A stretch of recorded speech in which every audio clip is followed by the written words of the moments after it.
10, Princeton Public Schools now has its very own chief medical advisor, Dr. Jeremy Peterson. It's a position that's believed to be the first in Minnesota. Fox 9's Mary McGuire sat down with Peterson to learn more about his role and how it came to be. Princeton High School and Fairview's Northland Medical Center are literally right across the street from one another, but a new partnership is bringing them closer than ever.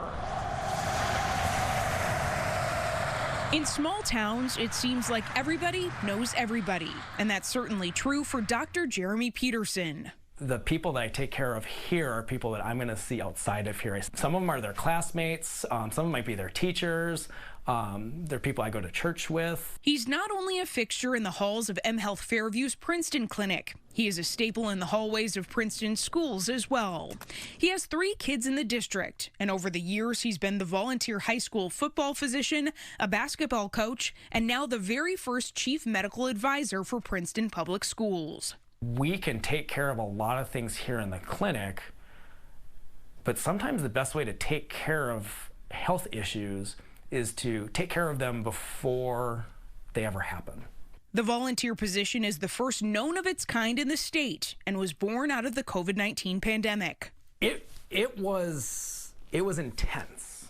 It was intense, and there was a lot of us just trying to make sure that we were doing right by the kids. I felt like I knew what I was doing as a superintendent, but I certainly didn't during those times, and I needed to really rely on lots of health professionals to help us make good decisions. Superintendent Ben Barton says Peterson had been consulting with district officials before, but they relied heavily on his advice throughout the pandemic, especially when it came to interpreting health guidance from the state. His role of chief medical advisor became official this school year.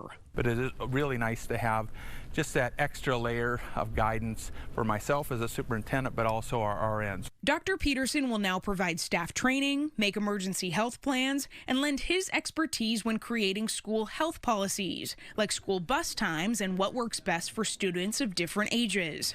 All of this work comes with the ultimate goal of promoting the health and well-being of the community. But if you can keep stuff from needing to come in and see us in the first place, that just helps out everybody. Reporting in Princeton, Mary McGuire, Fox 9.